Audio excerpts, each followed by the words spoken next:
बताइए सर अपने बारे में कुछ। आप सबों को तो जोहार। सबसे पहले मेरा नाम आर्या गुप्ता है, मैं जैनम और बोकारो से हूँ और झारखंड के समूचे चौबीसों जिला में 18 दिसंबर 2022 को पैदल यात्रा करने के लिए जो है वो निकला था। इस पैदल यात्रा का उद्देश्य था अपने झारखंड को जानना सबसे पहले तो, क्योंकि मैं बोकारो डिस्ट्रिक्ट से बिलोंग करता हूँ, बट बाकी जिलों के बारे में बहुत सारे ऐसे खासियत है चीज़ें जिनके बारे में मुझे जानकारी होनी चाहिए चाहता हूँ, और उसको अच्छे से करने के लिए मैंने पैदल यात्रा को ही चुना ताकि मैं जन जन तक पहुंच पाऊँ, क्योंकि मैं चाहता हूँ इस यात्रा को तो गाड़ियों से या फिर साइकिल से जो है वो किया जा सकता है।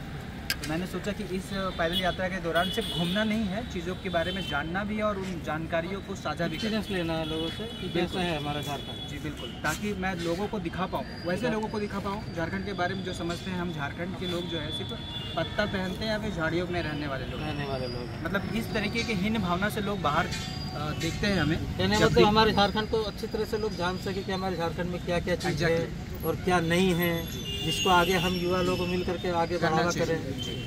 तो कई सारे ऐसे भी मेंटालिटी है बाहर में, जब आप खेलने के लिए जाते हो या फिर आप किसी काम को करने के लिए जाते हो, पढ़ने के लिए जाते हो, तो आपको एक हीन भावना से देखा जाता है, अपॉर्चुनिटी भी कम मिलती है। कहीं ना वो ब्रांडिंग नहीं हुई। अब 24 साल हो गए, लोगों ने कभी झारखंड को प्रस्तुत ही नहीं किया। हमारे एक धोनी साहब है, वो बताते हैं वो रांची से है, बट उनके थ्रू लोग रांची जानते हैं, झारखंड को नहीं जानते। झारखंड को नहीं, रांची जानते हैं, बोकारो को नहीं जानते, दुमका को नहीं जानते जो कि उप राजधानी है। अच्छा, उप राजधानी को भी लोग कई मायने में नहीं जानते। इस वक्त मैं संथाल परगना में हूँ। कहानी इसकी जो 1855 में है, बट इसके कहानियों को भी कभी किताबों में दर्शाया नहीं गया। ना ही कहानी क्या। जी बिल्कुल, तो ना ही अपने युवा जान पा रहे, ना देश के विभिन्न इलाकों के युवा जान पा रहे। तो जैसे बिरसा मुंडा के बारे में जानते हैं पर उनकी जीवनी को नहीं जानते।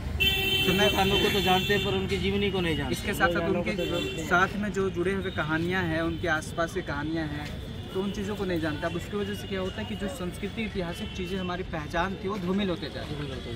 तो उन्हीं सभी जगहों में जा कर के उन जगहों को एक्सप्लोर करके उन चीज़ों को जान करके कि कौन सी ऐतिहासिक पहचान है अपने झारखंड की, सांस्कृतिक पहचान क्या है, धार्मिक धरोहर क्या है, यहाँ के ऐतिहासिक धरोहर क्या है, कौन से पर्यटन स्थल है जिस पे घूमा जाना चाहिए, कौन ऐसे स्थल हैं जो उस राज्य की विभिन्न तरीके की पहचान जो है उसको सुदृढ़ करती है। जैसे सबसे पहले हम जानते हैं 40% खनिज संपदा हमारे यहाँ से जाती है और देश की इकोनॉमी में सबसे बड़ा अहम योगदान अपने झारखंड का योगदान। तो जब सभी राज्य के लोगों को उतना ही वैल्यू मिलता है तो हम झारखंड के लोगों को क्यों नहीं मिलता। तो कहीं ना कहीं सभी युवाओं को मैं बात पहुँचा पाऊँ, इसलिए युवाओं से भी मिलते जा रहा हूँ। स्कूल कॉलेज यूनिवर्सिटी भी विजिट कर रहा हूँ ताकि छोटे छोटे भाइयों को वो दिखा सकूँ, उन चीज़ों के बारे में बता सकूँ जिसको किसी ने भी नहीं बताया। क्योंकि मैं इस वक्त ग्राउंड लेवल तक मैं घूम रहा हूँ। ऐसा नहीं कि मैं शहरों से घूम करके और हाईवे से घूम करके आप लोगों से मिलकर निकल जाता हूँ, ऐसा बिल्कुल भी नहीं है। बल्कि गांव सुदूर इलाकों तक में भी घूमता हूँ। वहाँ पे कौन से ऐसे खिलाड़ी हैं, कौन से ऐसे लोग हैं जिनसे मिलनी चाहिए, कैसे ऐसे जगह है जिसको जानना चाहिए जो अब तक नहीं रिवील हुआ। तो उन सभी चीज़ों को, उन सभी जानकारियों को अपने ब्लॉग के माध्यम से फ्लाइंग आर्या 15 आप अगर सर्च करेंगे तो आपको उतनी सारी जानकारी झारखंड के बारे में मिल जाएगी कि जेपीएससी की जो है किताबें पढ़ने की आवश्यकता नहीं पड़ेगी आपको। तो खुद भी मैं एक स्टूडेंट था, तो ये मेरे लिए भी बहुत अच्छी बात है कि मैं सीख रहा हूँ, but at the same time मैं उसको ब्लॉग के माध्यम से शेयर भी कर रहा हूँ। तो झारखंड यात्रा को कितने दिन हो गए अब तक? सर इस पैदल यात्रा को करते हुए ऑन रोड 305 दिन हो गए। बाकी मैं निकला था 18 दिसंबर 2022 में, क्योंकि स्कूल कॉलेज यूनिवर्सिटी भी विजिट करना है, तो अपनी शिक्षा को भी मैंने नहीं छोड़ा है। घर नहीं जाता हूँ पर बोकारो ट्रेन के माध्यम से पहुँचता हूँ और वहाँ से मैं अपने एग्ज़ाम को देता हूँ। कुछ वक्त जो है वो थोड़ा सा कुछ 100 डेज़ हो गए, जिसको गैप हुआ 30 डेज़ करके, क्योंकि मैं भी फिजिक्स ऑनर्स का छात्र हूँ।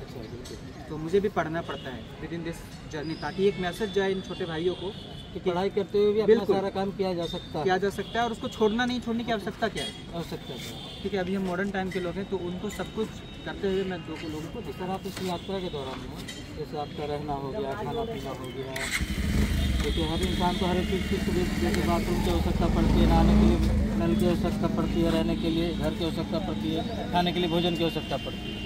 तो ये सब चीज़ सर आप कैसे अरेंजमेंट करते हैं अपने लिए?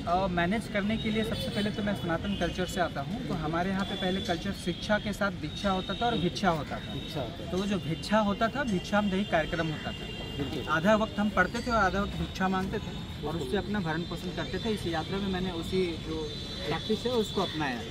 मैं चूँकि लोगों के लिए काम कर रहा हूँ तो लोगों से मांग के खा लूँगा। अच्छा, एक और फायदा हो जाएगा, चूँकि ब्लॉग से मैं प्रचार प्रसार कर रहा हूँ ताकि मैं लोगों को अट्रैक्ट कर रहा हूँ झारखंड की ओर। तो जब लोग झारखंड की ओर आएंगे तो उससे पहले वो सर्च करना चाहेंगे झारखंड के लोग दिखते कैसे हैं, क्योंकि हमें तो लोगों ने मान लिया कि हम पत्ता पहनते हैं। या फिर हम नक्सली लोग होंगे। बिल्कुल बिल्कुल। तो मैं अपने बाहर के लोगों का हमारा यही सोच है इनके पास कपड़ा नहीं, आदिवासी टाइप नहीं, सब सोचते हैं बाहर में ना कि हम लोग आदिवासी हैं, सब कोई। और आदिवासी भी हमारे यहाँ पे कोई बाहर से आकर के यहाँ पे देखे कि हम लोग कितने समृद्ध आदिवासी हैं, हम कितने एडवांस चीज़ों के मैटर में।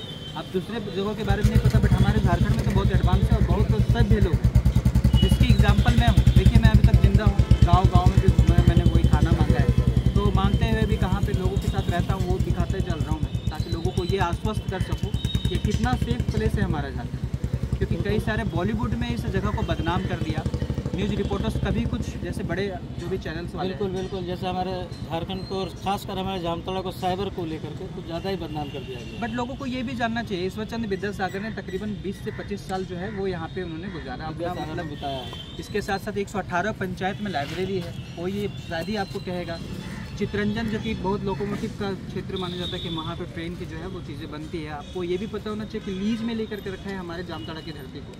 वहाँ पे चितरंजन की मतलब बंगाल की वो रेलवे स्टेशन में, बट वो अपने झारखंड में, हाँ, उसको लीज पे ले रखा है। लीज पे ले रखा है। सबसे बड़ा डैम जो है मैथन डैम, वो अपने जामताड़ा में सबसे ज़्यादा क्षेत्र में है। तो कई सारी खूबसूरत चीज़ें भी हैं जामताड़ा के बंदर में। बट एक चाल है, सोची समझी चाल है, जिसके तहत जामताड़ा को बदनाम करने की चीज़ों को आगे दिखाया गया है और काम की चीज़ों को नहीं दिखाया गया, ताकि वहाँ के लोग, मतलब अब इस बात को समझिए कि कोई पर्सन जो हैक कर लेता है इस जगह से, जिसका मतलब ये भी है कि अच्छे दिशा में इसको भेजा जा सकता है, इन बच्चों को, इन लड़कों को तैयार किया जा सकता है। बट किया नहीं जाएगा, इसलिए नहीं किया जाएगा ताकि हमारे इस धरती के लोग जो है वो थोड़ा ज़्यादा शिक्षित और ये ना बन जाए कि अपनी चीज़ों के लिए आवाज़ उठाने लगे। तो ये सोची समझी चालें हैं, तो जिनको आपका यात्रा चलिए, हमारे तरफ से शुभकामनाएं कि आपकी यात्रा सफल हो और आपको बहुत सारी चीज़ें जानकारी मिले, जिसे हमें भी साझा करें और हमें भी समझ में आए कि हमारे झारखंड, हमारे जामताड़ा, हमारे दुमका में क्या है। बिल्कुल सर, आपसे मिलकर सर बहुत अच्छा लगा, बहुत बहुत धन्यवाद आपका सर।